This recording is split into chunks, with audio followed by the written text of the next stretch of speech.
Welcome to the Internet Advisor, your place for technology news, interviews with industry experts, and answers to your computer questions since 1998. The door is always open at internetadvisor.net. But right now it's time to get you in touch with your team of tech experts on this year's edition of Internet Advisor. This week on the Internet Advisor, CES, the Consumer Electronics Show. We'll be talking about what's new in tech and what's been going on at the show. Lots of interesting and exciting things coming our way. And of course, we'll have our guest, Mr. John Mitchell, President and CEO of International, will be on our show as well, talking about CES and other things too. We'll be back shortly with the Internet Advisor.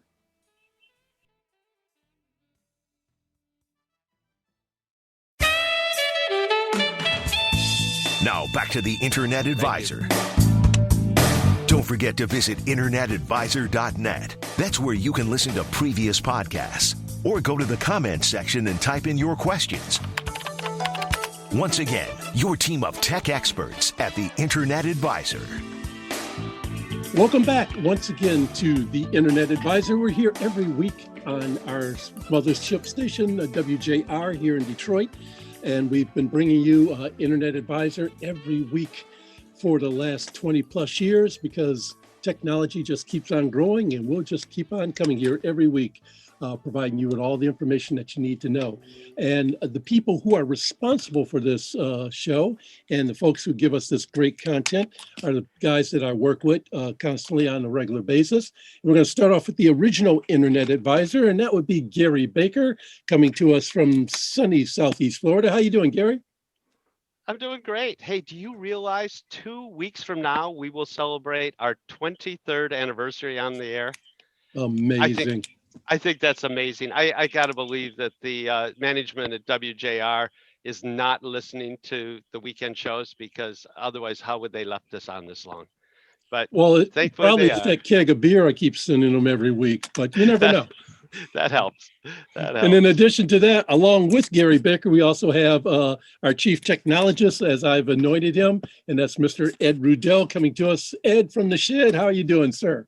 Always great to be here, Cal. Thank you.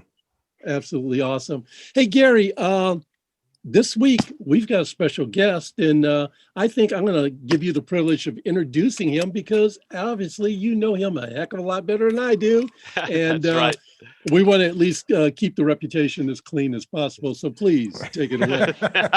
Thank you. Thanks, Cal. Hey, so as a matter of full disclosure, I am the CIO for IPC International. And we have a special guest on the show today, and it's my boss, the CEO and president of IPC International, and that's John Mitchell. John, welcome to the Internet Advisor Show.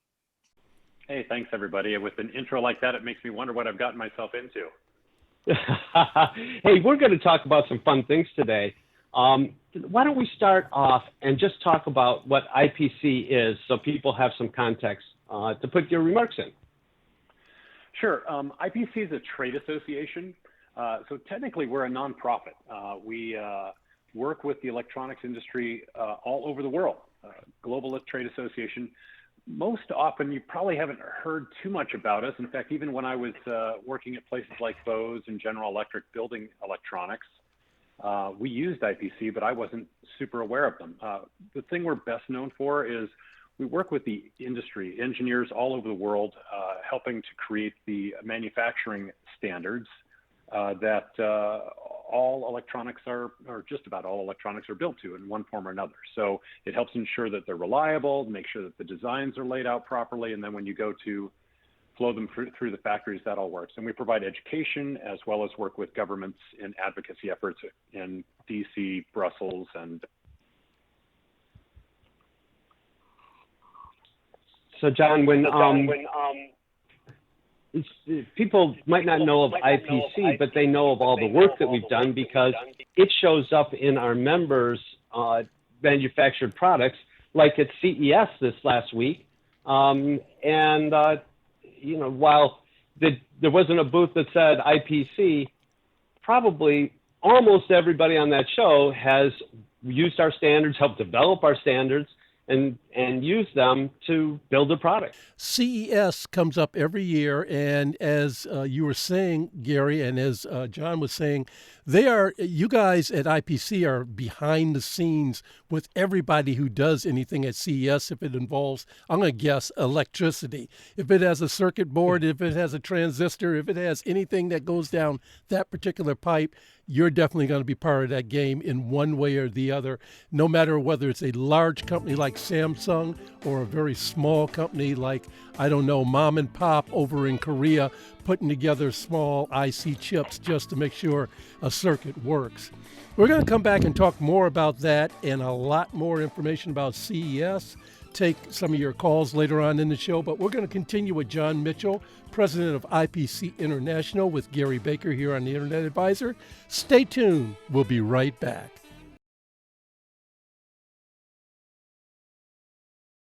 That's right. It's the Internet Advisor. We're here every week giving you the best information on technology.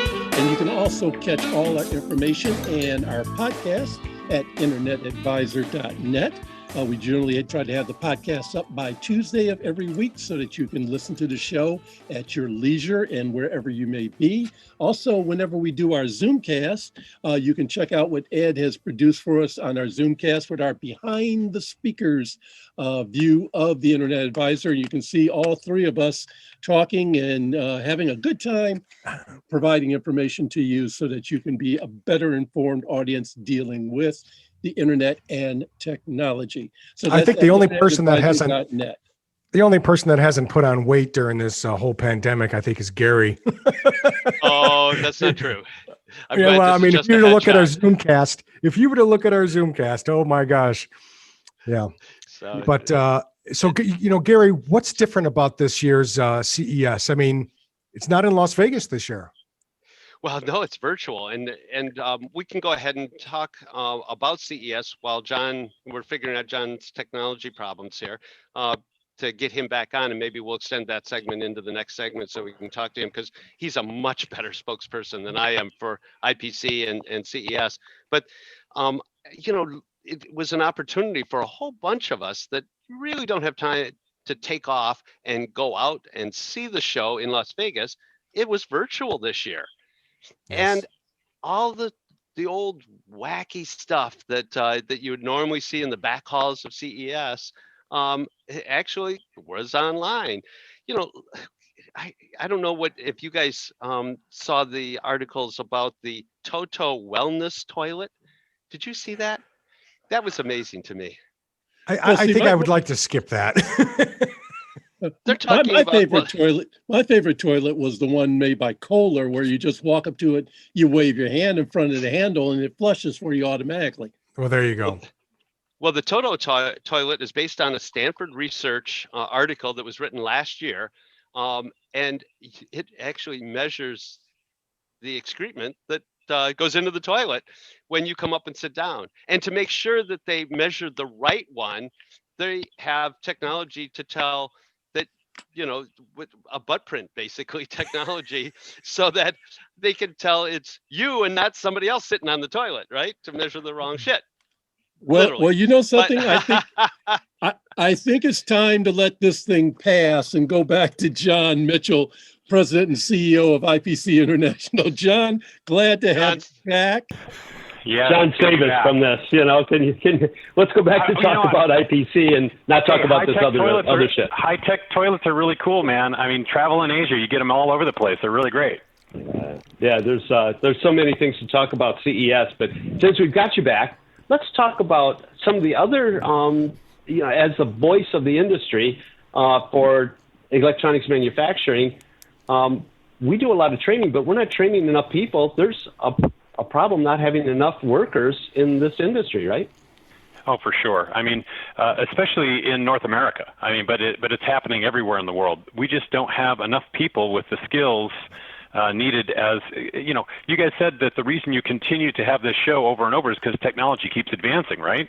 And the same is true that the skills of the workforce need to continue to advance as well, because it's not people aren't wire wrapping pins on boards anymore. Machines do a lot of that work. Now you need to know how to basically run a $100,000 computer to build just one part of an assembly line of electronics manufacturing.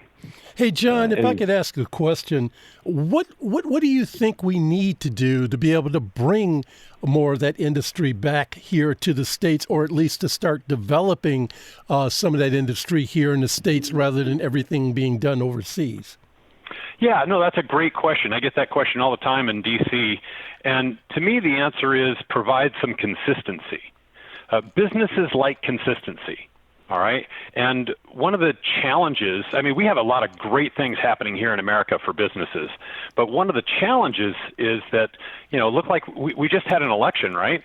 And nobody knew what was going to happen, and you don't know what policies are going to result from that. And businesses don't thrive with the unknown. You go to other countries, not just in Asia, but, all over the world, and many of them will give you a 5, even a 10-year plan that they'll actually follow. And they'll say, oh, we're going to make investments in this, and this is what your tax structure will look like, and this is what energy is going to cost. And that sort of stability is really convenient for businesses to make good decisions. Otherwise, they say, oh, I've had CEOs work with me as I talk with members of Congress, and they say, look, I'm an American. I want to build my factory here. I want to do this innovation here.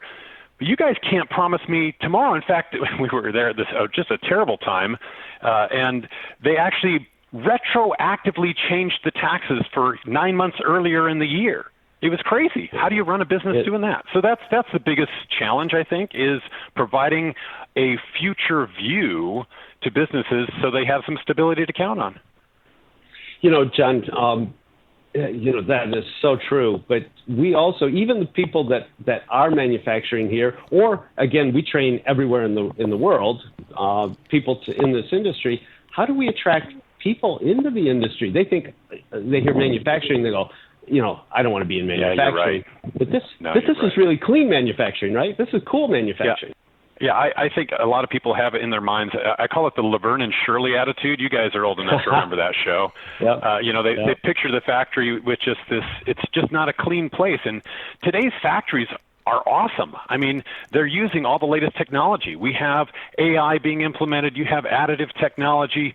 5G in several factories have already begun to be rolled out. So all of the buzzwords you're talking about, when you get into electronics manufacturing, they're there.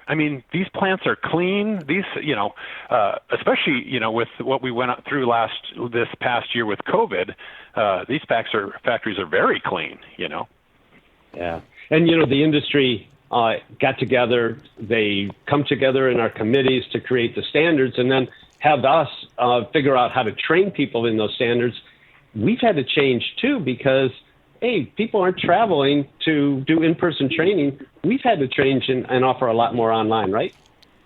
Yeah, we've gone beyond just offering training to the standards as well. We've begun offering skills-based training so that you can leverage the skills you need instead of saying, I know how to work with a standard called, IPC A610. Now we can sit there and say, hey, I'm actually a PCB assembly engineer, and I've been trained to do all the things I need to do on that, which provides a lot of flexibility for companies when they're looking to find employees. So you need base skills.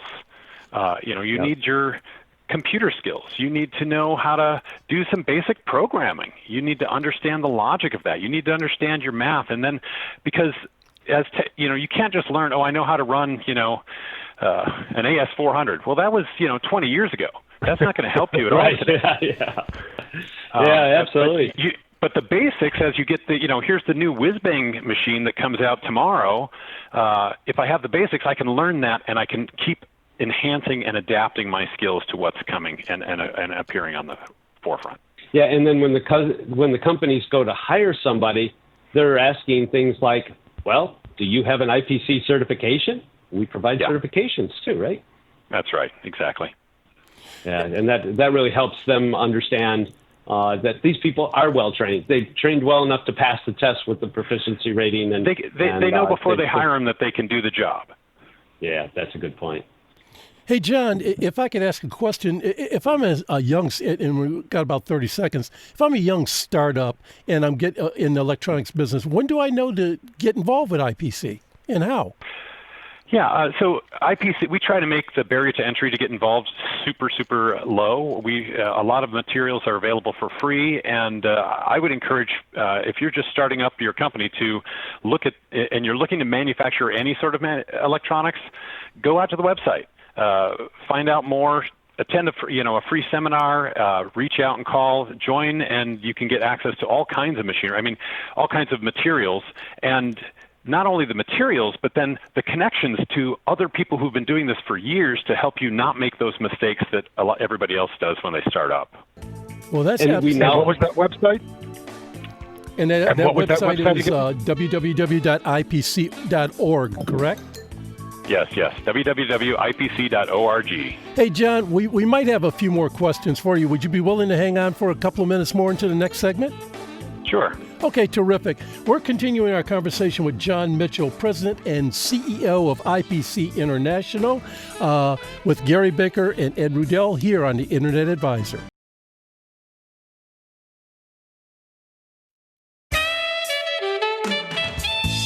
Now back to the Internet Advisor on WJR. Don't forget to visit InternetAdvisor.net. That's where you can listen to previous podcasts or go to the comments section and type in your questions. Once again, your team of tech experts at the Internet Advisor. Yep, we're back here at Internet Advisor once again, and like that super slick announcer just said, you can go to InternetAdvisor.net, click on the contact button, put in your question, submit it. We'll answer it either on the air or we'll answer it on our podcast at InternetAdvisor.net. So feel free to do that. And because it's such a jam-packed show today, we'll be taking questions next week when we're on the air. So get them ready and be willing to call in next week, and we'll take your question on the air. Continue our conversation with John Mitchell, President and CEO of IPC International. We've been talking with John. He's been telling us about Consumer Electronics Show and things about what IPC International is all about. And Gary, I'm going to give it back to you, and we're going to continue that conversation. So take it away. Sure. Thank you, Cal. John, when we were talking about ways you could possibly be involved with IPC, either being trained or maybe one of our committees if you happen to belong to a member company, and there's a lot of member companies throughout the globe. But we also have student chapters. So if some of our audience happens to know of a student in, a technology field, there's a possibility that we might have a chapter either at their university or close by. That's right, isn't it? Yeah, that's right. We've got chapters sprinkled around the country, but there's also resources for students, both high school as well as university, on our Education Foundation website, which is www.ipcef for educationfoundation.org, ipcef.org. And if they for a very, you can become an individual member there instead of having to be a company to be a member. And there's training videos and information about how to engage. And even if there isn't a chapter at their local university, it shows them how they can start one. That's great resource and a great way to start to get involved with the industry before you actually even get out of school to join the industry full time. Yeah, as you were saying, we have a challenge trying to get more and more people engaged in learning what, and gaining the kinds of skills. And so this foundation was set up to reach those who are not in the industry already and provide them with those skills and the information, and not just the skills and information, but it also provides connections to people who are in the industry near you so that you can get a mentor relationship in some cases, or you can actually go visit plants and all kinds of things like that. So it's really a great full hands-on kind of experience. So if our listeners happen to know of someone that's, again, in the technology field, in high school or in college, this would be something really good to expose them to and maybe get them involved. Other ways to get involved with IPC is attend one of the trade shows. We've got a big trade show coming up, but just like CES, which went virtual this year, our Apex show is going to be virtual. What are some of the challenges as an organization trying to put on these shows now virtually? Yeah, I mean, there's with every challenge, there's an opportunity, right? So the challenges are, of course, we as humans, we like to interact face to face, but we've all learned over the past year how to do that more virtually. So we're holding a lot of virtual events. The plus side is many people who didn't have the opportunity in the past, they couldn't take the travel, or, the work didn't approve the expense of attending the conference, you can now do it virtually. And so we're hoping to get actually many more people exposed to the kinds of interactions and the seminars and the professional development. There's literally hundreds of courses that are available for you to learn at. There's standard activities where committee members will be working to help advance the science on the standards. And if you are an engineer, if you're already out there in the tech space and would like to join one of those committees, there's no charge. You can just volunteer. It's a volunteer organization, and IPC really shepherds the standards process. We don't write the standards. Industry writes the standards. So if you want to get involved in that, this is a great way to try it out. That sounds wonderful. John, did I leave anything out about IPC? I think those are the ways to get involved that we talked about. No, those are the primary ways. Everybody's a little bit different in what they're looking for, and we try to. Really, the business of IPC is helping to build electronics better. And so, if you're interested in trying to improve the way your development process works, or the way you design electronics, those are the kinds of activities that IPC has been working with the industry for over 60 years now, trying to ensure that we put out reliable electronics, because nothing more frustrating than pulling out that brand new piece of electronics and not having it work. Yeah, or not being compatible with something else. We just take it for granted, right? And exactly. It's not that easy. But IPC makes it easier for our member companies and even some of the other customers within the supply chain that rely on our standards. So, John, I want to thank you. This has been very, very good, very educational for us and for our listening audience. And it will be a lot of fun to watch how Apex rolls out. If we're as successful as CES, that'd be wonderful, and can't wait to attend Apex virtually here in March. Very good. Thank you guys for the opportunity. I've enjoyed it. And if you ever have any follow-up questions from your users your listeners who put things back on your blog or ask questions throughout the week, feel free to shoot them to me. I'm happy to give you some answers. Excellent. Thank you, John. That's John Mitchell. He's the president and CEO of IPC International, a global trade association serving the electronics manufacturing industry. So thanks again, John. Mm-hmm. Bye-bye. Hey, goodbye now. We want to talk a little bit more about CES, because I talked about the wildest, wackiest thing I heard about that. But there's been some typical things, right? Like, it's always been kind of talked about as the TV show, right? CES, that's where they rolled out 4K. Now they're rolling out 8K. And Mercedes-Benz has a 56-inch display they're putting in their cars in the near future. That's a huge TV, especially in an automobile, right? What else have you guys seen? Well, the one thing I really liked there, and they made the introduction last year, is the dual screen laptops. So Asus ZenBook Duo, which has originally caught my eye, so it's just around $1,000, and they have a 14-inch and a 15-inch version of that.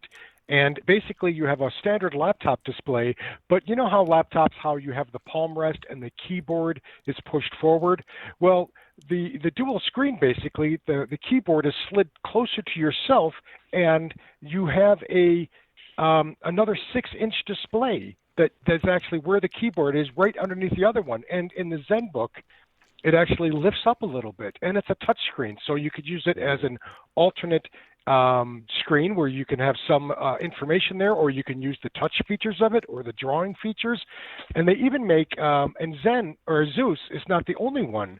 Hewlett-Packard made one, and it's a gaming system runs for a whopping $3,000, and it comes with an i9 processor. I bet you that cooks. Oh, no kidding.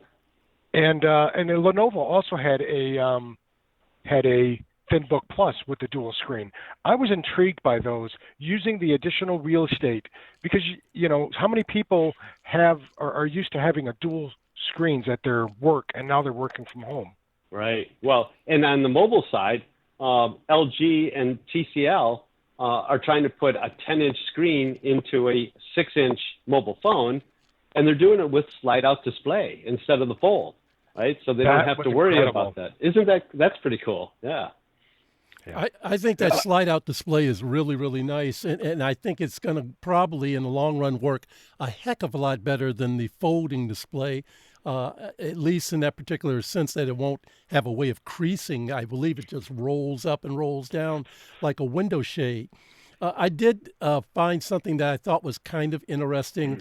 It's amazing how all the manufacturers, you know, they will at one time say the other manufacturer is doing something really terrible, and then a year later they do the exact same thing.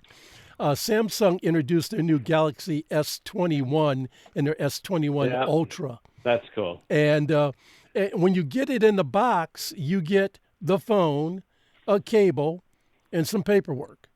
There's no charger in that box.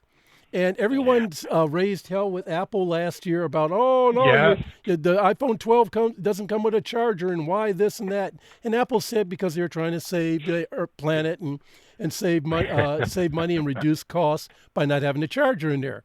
Samsung's put out a little article that said, oh, what a terrible thing you're doing. And then 1 year later, they do the exact same thing, and they pull the whole comment down off the internet so no one can see it. Yeah, well, the whole idea of wireless charging is taking over every industry, right? So Sonos Motors in Germany, later this year, third quarter this year, they're going to start production on an all-electric vehicle that has 248 solar panels. You don't charge it. It charges itself going down the road. Wow. Can you believe that? And that's going to be in production. Now, down here where the sun shines every day, of course it rains a little bit every day too sometimes, that might make some sense. I don't know in cloudy Michigan how that's going to work, but they're going to start producing and we'll see how many they sell. It's an amazing time. Probably you just have to end up running beside it with a flashlight so you can keep it lit and going. We're going to take a quick break, and we'll be back in a little bit to talk more about CES here on the Internet Advisor.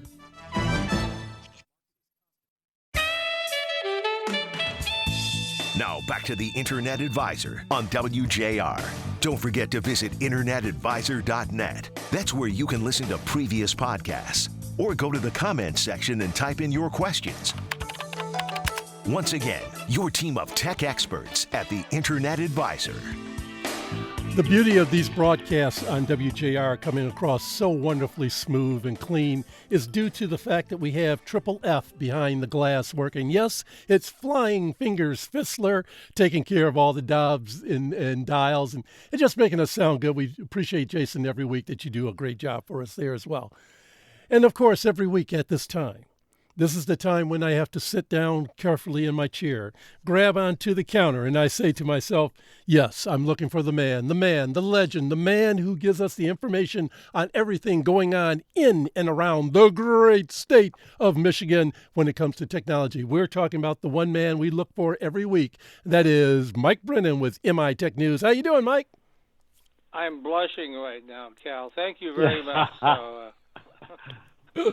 Well, we're glad to hear that you're blushing. And you know something? Yeah. One of your best readers and viewers of MI Tech News is on the line right here, and that'd be Gary Baker. Hey, Gary, say hello to Mike. Hey, Mike. How you doing this week?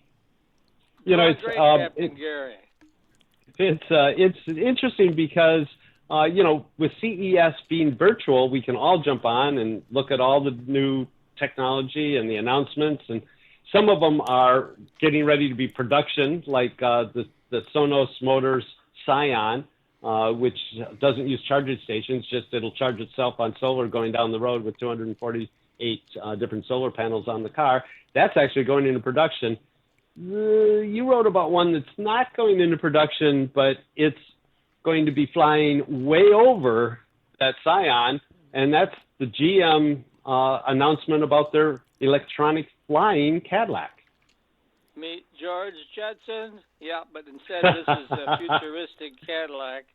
And Wow. It's actually a vertical takeoff and landing drone. But it's big. It goes 55 miles an hour. Cal will love it. You know, his wife maybe not so much, but Cal will love it. And it's obviously a concept, but GM is Mary Barr presented this as she's thinking way out there. So yeah, that's amazing. It'll be interesting. You know, they actually have places in Europe and other places around the world where they're actually taking their prototypes and flying them. And in a couple cases, they're actually allowing a limited number of people to buy their way onto one of these. Now, it's a lot of money, but you could take a trip in some of these vertical takeoff and landing drones and, you know, start from your house and go downtown, bypass all that traffic. I can't wait for the future. Yeah, well, that's really what it is. It's a kind of a home shuttle kind of thing. It's not meant to drive to Grand Rapids or fly to Grand Rapids or something, right? So A short hop sort of situation, correct? Right. Yeah, absolutely. Yeah. So, you know, some of the other things that I saw in My Tech News, mitechnews.com this week, and no surprise here, which is there's an increase in streaming video usage with no real end in sight, right? Yeah, well, and this is actually for librarians this study was aimed at, but this kind of gives you an idea of what's going on out there, trends.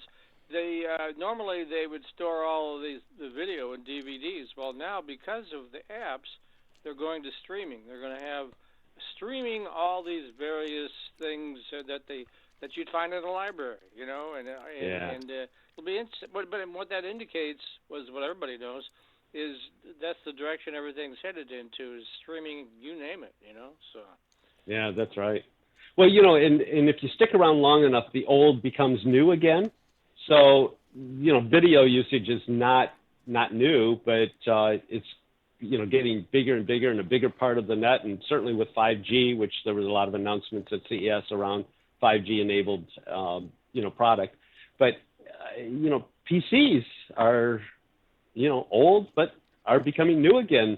Shipments are way up because people are working at home. All of a sudden, they don't have that laptop at home. They have that at work. And the kids, where they use school equipment, you know, have to go home. So they're buying more equipment. There's a double-digit increase this last year in PC sales, right? It's the highest number in 10 years, actually. Wow. I'd been, like you say, trending the other way, but because everyone is on lockdown, or has been, and that everything. I mean, people that would typically be in an office or school or you know those places have to do it virtually. And so, yeah, and there's only so much you can do on a laptop. If you need the real horsepower, particularly if you're an engineer or somebody using that type of, you know, mathematics and science, then, yeah, you definitely got to have a serious desktop. And the price point is it's about half to two-thirds the cost to get a desktop as opposed to a laptop with that type of comparison. So you can get a lot more with a desktop. And if you knew that this pandemic was going to go as long as it did, you maybe instead of upgrading that laptop that you had at home, I'm going to buy a desktop. And I think a lot of people made that decision, and that's what it sounds like. Yeah, it's good news for the industry because, like I say, it's been trending that way for a decade, the other way. So. Yeah, no kidding.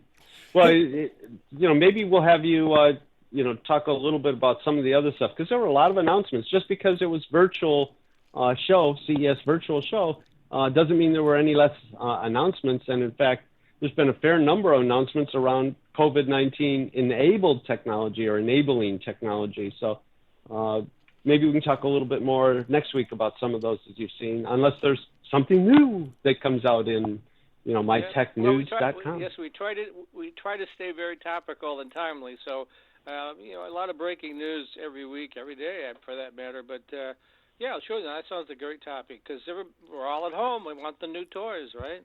And Mike, once again, whenever I want to know about that breaking news, especially if it's dealing with technology in and around the great state of Michigan, where should I go?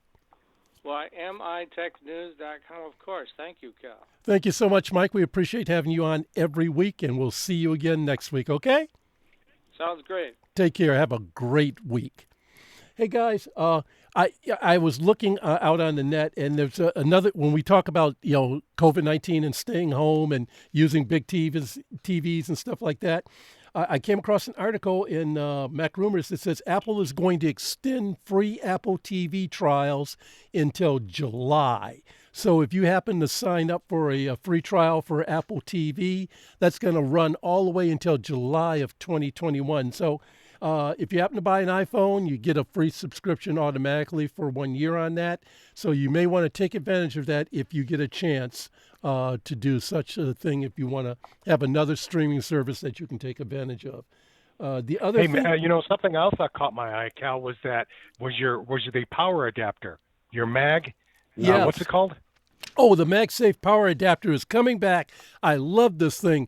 And what it is that on the new Macs that are coming out, they're thinking about returning to the MagSafe power adapter. And that basically means that the AC adapter you plug into the side of your notebook is held on magnetically instead of plugged into the notebook. So if someone walks by and they hit the wire and bump it, it just pops right off the laptop without breaking it in the socket, without yanking the laptop off the table. I can't wait till it comes back. I think it was the greatest invention they ever had.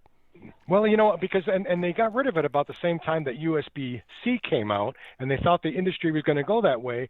And then they started releasing laptops that only had 2 USB-C ports charging, and it really became an inconvenience. I mean, yes, you can charge through a USB-C, but I'm glad they're bringing back the magnetic power charging unit from, was it the MagSafe? MagSafe, yeah. It was MagSafe 1 and MagSafe 2. Yeah. And now it's going to go back to, I guess, I don't know, whatever they call it, MagSafe 3. We'll call it MagSafe C. How about that? Hey, Gary Baker, thanks so much for being with us as we have every week here on the Internet Advisor, sir. My pleasure. My pleasure. And, of course, Ed from the Shed, we love you every week having you with our technology information. Always great, Cal. And folks, remember, you can always get in contact with us through internetadvisor.net through our Contact Us button. And you can also find out when we have our shows out there for you to be able to listen to with our podcast every Tuesday. And, of course, whenever we have a Zoom meeting, you can see Ed's Behind the Speakers presentation that he does every week for us on internetadvisor.net. Tune in for us next week at this time. Make sure you have your questions for us, and we'll be more than glad to answer them on the air. Have a great week.